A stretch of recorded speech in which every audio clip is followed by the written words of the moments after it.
Assalamualaikum warahmatullahi wabarakatuh. Apa yang akan terjadi jika seorang jenderal yang hendak memberikan kejutan pada orang tuanya dengan pulang tanpa memberitahu, tapi malah kena razia dan dimintai uang damai oleh oknum polisi setempat? Bahkan jenderal beserta ajudannya sampai dipukuli.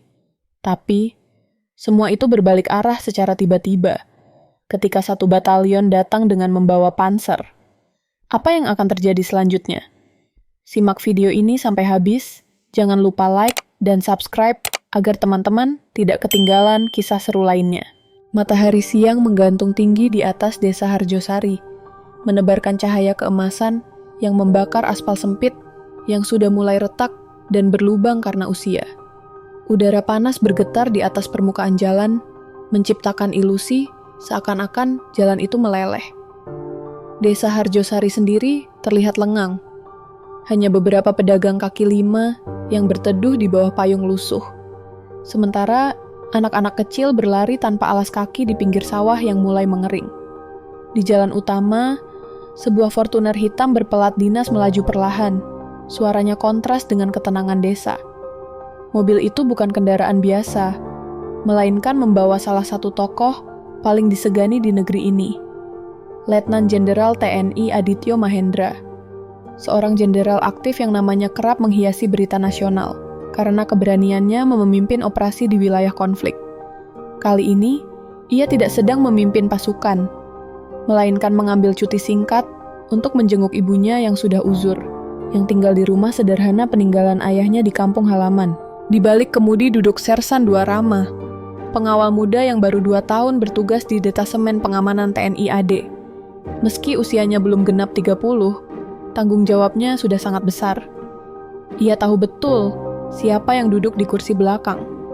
Seorang jenderal yang reputasinya membuat lawan segan dan kawan hormat. Rambutnya basah oleh keringat yang terus mengalir, bukan hanya karena cuaca desa yang menyengat, tetapi juga karena rasa tegang. Desa ini memang kampung halaman sang jenderal. Namun belakangan Rama mendengar laporan intelijen tentang aktivitas oknum berseragam yang kerap memeras warga. Ia sesekali melirik kaca spion, memastikan sang jenderal tetap tenang. Adityo tampak tertidur ringan, kepalanya bersandar ke jok, namun Rama tahu. Bahkan dalam tidur pun, seorang jenderal seperti Adityo tetap siaga. Sambil menghela napas panjang, Rama mengencangkan pegangan pada setir. Tugasnya sederhana di atas kertas, mengantar jenderal pulang. Tapi di lapangan, setiap tikungan bisa menjadi ancaman. Tak jauh dari tikungan Pasar Lama, Rama mulai memperlambat laju kendaraan ketika melihat sesuatu yang ganjil di depan. 5 pria berseragam polisi berdiri seenaknya di tengah jalan, menghalangi arus lalu lintas yang sepi. Tidak ada pos resmi, tidak ada papan tanda pemeriksaan. Mereka berdiri dengan postur malas, tapi penuh arogansi. Senjata di pinggang mereka tampak jelas, meski sikap mereka sama sekali tidak mencerminkan disiplin aparat penegak hukum. Wajah mereka tidak asing bagi warga sekitar. Mereka dikenal sebagai Unit 13, sekelompok polisi lalu lintas yang selama berbulan-bulan menjadikan jalan desa sebagai ladang pemerasan. Di bawah komando Bribka Jatmiko, kelompok ini sudah seperti preman berseragam. Para pedagang dan petani yang melintas selalu dipalak dengan alasan razia kendaraan. Padahal uang yang terkumpul tak pernah tercatat resmi. Rama merasakan firasat buruk. Tangan kirinya meraih tombol komunikasi di dashboard, siap melapor, namun ia juga tak ingin membuat jenderal di kursi belakang terbangun panik. Bribka Jatmiko berdiri paling depan, posturnya tambun dengan kumis tebal yang semakin menonjolkan raut angkuh di wajahnya. Ia mengangkat tangan dengan gerakan malas namun memerintah, memaksa Fortuner hitam itu berhenti. Sinar mentari jatuh di wajahnya, memperjelas senyum congkak yang lahir dari kebiasaan menindas orang lain. Rama, meski gusar, tetap menurunkan kaca jendela dengan sopan. "Selamat siang, Pak. Kami dalam perjalanan dinas non-tempur. Di dalam ada Letnan Jenderal Adityo dari Mabes TNI," ucapnya dengan suara tegas namun terkendali. Jatmiko memicingkan mata, seolah tak percaya atau mungkin pura-pura tidak peduli. Senyumnya melebar, menampakkan gigi yang menguning oleh tembakau.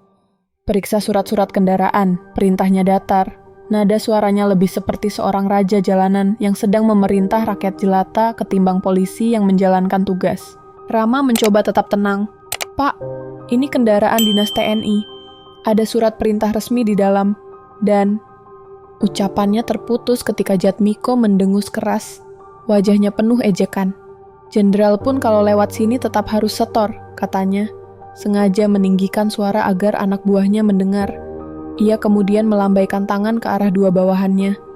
Bribtu Bagas, yang bertubuh, kekar dan berwajah garang, segera maju. Dengan kasar, ia membuka pintu pengemudi dan menarik Rama keluar tanpa peringatan. Rama berusaha menahan diri agar tidak melawan, karena ia tahu tugasnya adalah mengamankan jenderal, bukan memicu keributan. Sementara itu, Adityo yang tengah tidur ringan di kursi belakang belum sepenuhnya sadar akan situasi yang terjadi di luar mobil. Hanya suara pintu dibanting dan langkah kaki yang mulai mengusiknya, membuat alisnya berkerut, pertanda ketidaknyamanan. Di udara siang yang panas dan tegang itu, badai mulai terbentuk, meski belum ada yang benar-benar menyadarinya. Tanpa memberi peringatan apapun, Bagas tiba-tiba menghantamkan tinjunya tepat ke perut Rama. Benturan itu begitu keras hingga napas Rama seakan terhenti.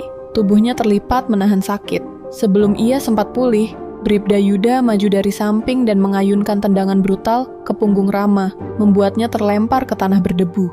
Kepala Rama berputar, pandangannya buram, namun insting prajuritnya masih mencoba untuk bertahan.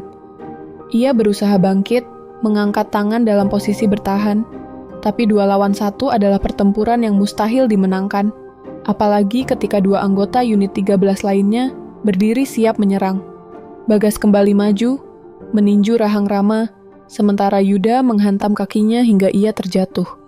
Suara pukulan bersahut-sahutan, disertai teriakan kasar, memecah udara siang yang panas dan kering. Beberapa warga yang berada di kejauhan hanya bisa mengintip dari balik pintu rumah, tak berani mendekat, ketakutan akan menjadi target berikutnya dari polisi-polisi korup tersebut. Dalam hitungan detik, Rama tergeletak tak berdaya di tanah. Napasnya tersengal. Getaran dari perkelahian itu ditambah suara benturan keras, akhirnya membuat Letnan Jenderal Adityo Mahendra terbangun dari tidur ringannya. Dengan cepat, naluri tempurnya bereaksi. Matanya yang tajam menyapu pemandangan di luar jendela, dan dalam sekejap ia memahami situasi yang terjadi. Pupil matanya menyempit melihat Rama dihajar seperti seorang kriminal jalanan, bukan prajurit yang sedang menjalankan tugas.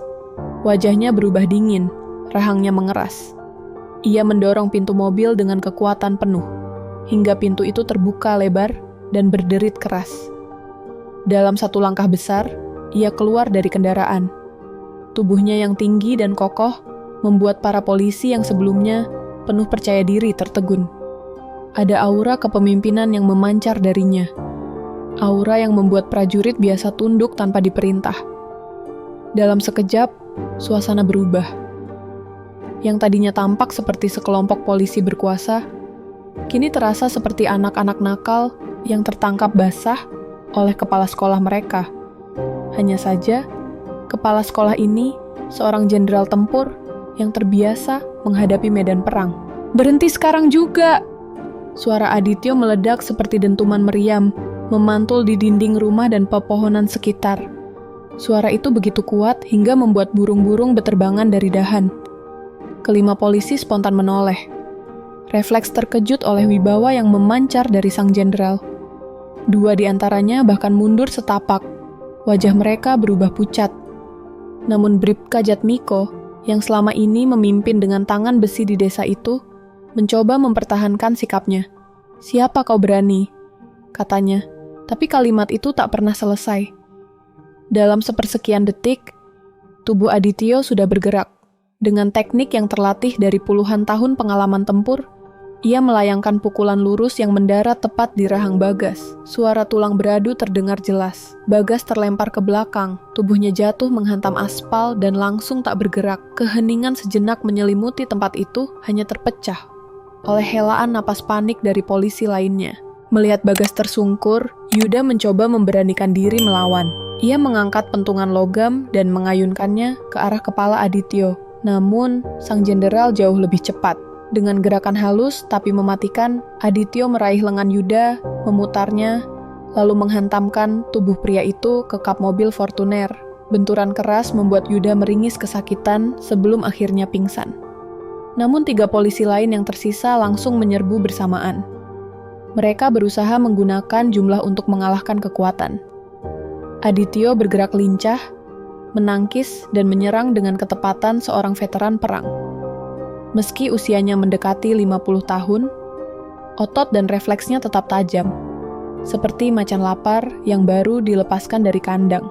Ia berhasil menjatuhkan 1 lawan, namun 2 lainnya terus menekan dari sisi berbeda. Jumlah yang tak seimbang akhirnya memaksanya sedikit tersudut. Nafasnya mulai berat, pelipisnya berdarah akibat benturan, namun sorot matanya tetap dingin dan penuh tekad. Ia tahu, jika ia kalah di sini, bukan hanya dirinya yang terancam, tapi juga nama besar institusi yang ia bawa. Sementara itu, Rama yang tergeletak tak jauh dari lokasi pertarungan, mulai sadar kembali meski tubuhnya terasa berat seperti timah. Setiap napas terasa seperti menghirup bara. Dengan sisa tenaga yang ia miliki, ia merogoh saku dalam rompinya dan menemukan radio taktis yang selalu dibawanya. Jari-jarinya gemetar saat menekan tombol komunikasi. Suaranya hampir tak terdengar, namun cukup jelas bagi markas yang siaga di frekuensi tersebut. Letjen, diserang 5 polisi bersenjata, kilometer 7. Ucapnya terbata-bata sebelum batuk keras yang membuat darah mengalir dari bibirnya. Setelah pesan terkirim, Rama tak lagi mampu menahan tubuhnya. Ia terkulai di tanah, matanya setengah tertutup, napasnya tersengal. Namun dalam hati, ia merasa lega. Sinyal bantuan telah dikirim. Ia hanya bisa berharap bala bantuan tiba tepat waktu, sebelum sang jenderal benar-benar terkalahkan, dan mereka berdua menjadi korban dari kekuasaan busuk yang merajalela di jalan desa itu. Di markas batalion terdekat yang berjarak sekitar 7 km dari desa Harjosari, udara siang yang terik dipenuhi kesibukan prajurit yang baru saja menyelesaikan latihan rutin. Di ruang pusat kendali, dering radio taktis yang mendadak terdengar memecah keheningan. Seorang operator dengan cepat meraih perangkat, mendengar suara lemah namun mendesak. Letjen, diserang. 5 polisi bersenjata. KM7. Meski kalimatnya terputus-putus, pesan itu cukup jelas untuk membuat semua orang di ruangan itu saling bertukar pandang dengan wajah tegang. Mayor Arjuna, komandan Pleton siaga cepat, segera berdiri dari kursinya.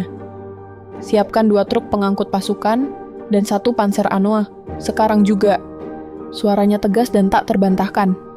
Tanpa menyalakan alarm agar tak memicu kepanikan di desa, ia memimpin pasukan dengan sigap. Semua prajurit mengerti betul, seorang jenderal aktif yang diserang berarti bukan hanya persoalan kriminal biasa. Ini adalah penghinaan terhadap institusi TNI. Dan penghinaan seperti itu hanya bisa dibalas dengan tindakan tegas, bahkan bila harus lewat darah dan baja. Sementara itu, di jalan desa yang semakin panas oleh ketegangan, Bribka Jatmiko mulai merasa ada yang tidak beres.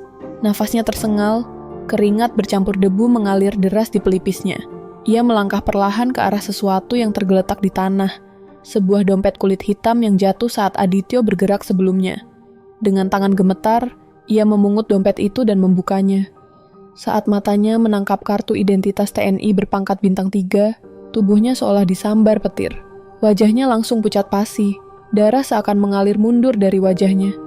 Kita hajar jenderal aktif, gumamnya dengan suara parau, hampir tak terdengar. Anak buahnya yang lain mendengar kata-kata itu, dan langsung ikut panik. Mereka saling berpandangan dengan ketakutan yang nyata. Dalam sekejap, aura keangkuhan yang selama ini mereka bawa lenyap, digantikan rasa ngeri. Mereka tahu, memukul seorang jenderal aktif bukan hanya pelanggaran hukum biasa. Itu bisa berarti akhir dari karier, kebebasan, bahkan nyawa mereka sendiri.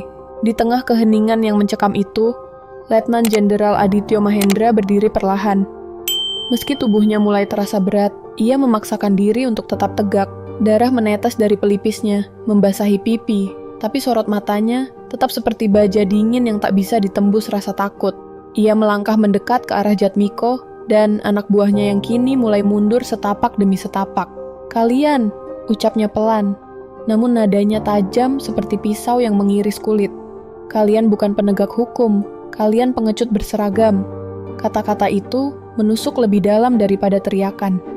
Tidak ada emosi berlebihan dalam suaranya, hanya kepastian bahwa ia berbicara sebagai seorang pemimpin yang dikhianati oleh mereka yang seharusnya menjaga rakyat. Jatmiko merasa lututnya lemas. Ia mencoba berbicara, ingin membela diri, namun yang keluar hanya suara gemetar tak bermakna. Keringat dingin bercucuran, mengalir lebih deras dari sebelumnya. Di hadapan Adityo, ia merasa seperti seorang penjahat kecil yang tertangkap basah oleh penguasa hukum sejati. Dari kejauhan, sebuah suara berat mulai terdengar samar. Mula-mula hanya getaran lembut di tanah, seperti gemuruh badai yang masih jauh. Perlahan, suara itu semakin jelas. Deru mesin diesel yang dalam dan kuat, disertai suara rantai baja yang bergesekan dengan tanah dan batu. Warga desa yang sejak tadi mengintip dari balik jendela mulai keluar rumah dengan rasa penasaran bercampur cemas. Jalan desa yang biasanya sunyi kini dipenuhi tatapan penuh ketakutan dan harapan. Anak-anak kecil berlari ke pinggir jalan, ditarik orang tua mereka agar menjauh. Dari tikungan, muncul pemandangan yang membuat napas tertahan.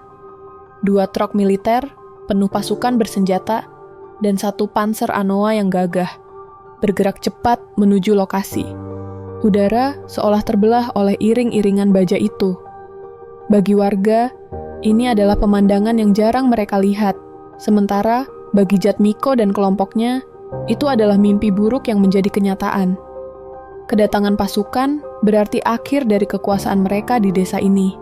Pasukan khusus yang berada di truk segera turun dengan disiplin sempurna. Mereka bergerak membentuk formasi kilat, memagari area di sekitar mobil Fortuner, dan para polisi yang kini berjongkok ketakutan.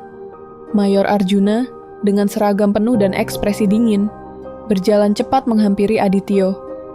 Ia memberi hormat militer yang tegas, tumit menghentak tanah, lalu berkata, "Laporan diterima, Komandan." "Instruksi?" Suasana menjadi hening sejenak. Adityo berdiri tegak, meski tubuhnya masih terasa sakit. Dengan gerakan tenang, namun penuh wibawa, ia mengangkat tangan dan menunjuk ke 5 polisi di depannya. Mata mereka membulat, wajah pucat, tubuh gemetar tanpa kendali. "Tangkap mereka," kata Adityo dengan suara rendah, tapi menggema di hati semua yang hadir. Proses lewat jalur militer. Mereka bukan lagi penegak hukum, mereka menyerang panglima hidup. Kata-kata itu bagaikan palu godam yang mengetuk vonis akhir. Tanpa ragu, prajurit-prajurit Arjuna bergerak, siap mengeksekusi perintah yang tak bisa ditawar. Jatmiko dan anak buahnya tak sempat melakukan perlawanan sedikit pun. Dalam hitungan detik, prajurit Mayor Arjuna bergerak dengan kecepatan yang mengerikan. Pergerakan mereka begitu presisi hingga ke-5 polisi itu bahkan tak sempat memahami apa yang terjadi. Tangan mereka ditarik kasar ke belakang, kemudian diikat dengan kawat nilon tebal yang tak bisa dipatahkan. Mulut mereka disumpal menggunakan kain kasar agar tak bisa berteriak atau memprovokasi warga yang menonton dari kejauhan. Bribda Yuda, yang paling muda di antara mereka, berusaha meronta sambil menangis. Suaranya parau memohon ampun. Namun, dalam dunia militer, permintaan maaf bukanlah mata uang yang berlaku. Yang dihargai hanyalah kehormatan. Dan kehormatan itu sudah mereka jual murah saat berani mengangkat tangan melawan seorang jenderal aktif. Dalam sekejap, ke-5 pria berseragam polisi itu bukan lagi terlihat seperti aparat penegak hukum, melainkan tahanan tempur, musuh internal yang harus diproses dengan aturan keras militer. Mereka pun akhirnya hanya bisa terisak dalam diam. Wajah mereka basah oleh keringat dan air mata. Setelah situasi terkendali, Mayor Arjuna memberikan instruksi singkat. Beberapa prajurit segera menarik tali baja yang biasanya dipakai untuk menarik kendaraan tempur. Tali itu diikatkan kuat pada pergelangan tangan para polisi, kemudian disambungkan ke bagian belakang Panzer Anoa. Perintah jelas, mereka harus berjalan, bahkan berlari, mengikuti laju kendaraan sebagai bentuk penghinaan yang setimpal. Saat panser mulai bergerak, kelima polisi itu terpaksa berlari terseok-seok di jalan aspal yang panas. Kaki mereka tergores kerikil, tubuh terguncang. Sesekali, panser direm mendadak, membuat mereka terhempas, dan wajah mereka membentur keras bagian belakang kendaraan baja itu. Darah mulai mengalir dari pelipis, hidung, dan bibir, bercampur dengan debu jalanan yang berterbangan. Warga desa berdiri di pinggir jalan, menyaksikan dengan campuran rasa puas dan tak percaya. Tak ada sorakan keras, namun tatapan mereka berbicara. Akhirnya, mereka melihat keadilan dengan mata kepala sendiri. Orang-orang yang selama ini meneror desa dengan seragam kebesaran kini dipermalukan di depan publik. Sementara itu, Rama yang sudah tak sadarkan diri sepenuhnya dibawa dengan cepat ke dalam ambulans taktis. 2 paramedis militer segera memeriksa kondisinya, menghentikan pendarahan di kepalanya, dan memastikan tidak ada tulang yang patah. Di tengah kabut kesadarannya, Rama membuka matanya perlahan. Dari pintu ambulans yang setengah terbuka, ia melihat Letnan Jenderal Adityo Mahendra berdiri tegak di tepi jalan. Tubuhnya berdarah, namun sikapnya tetap kokoh seperti pilar baja. Dalam momen yang terasa begitu lambat, Adityo mengangkat tangan dan memberi penghormatan kepada Rama, tindakan yang jarang dilakukan seorang jenderal kepada prajurit berpangkat rendah. Air mata menggenang di sudut mata Rama. Meski tubuhnya penuh luka dan nyeri menusuk di setiap persendian, dadanya dipenuhi rasa bangga yang tak terlukiskan. Ia merasa semua pengorbanannya tidak sia-sia. Sebelum kembali jatuh pingsan, Rama berbisik lemah, "Siap, Komandan." Suaranya tenggelam di antara dentuman mesin panser yang membawa keadilan di belakang mereka.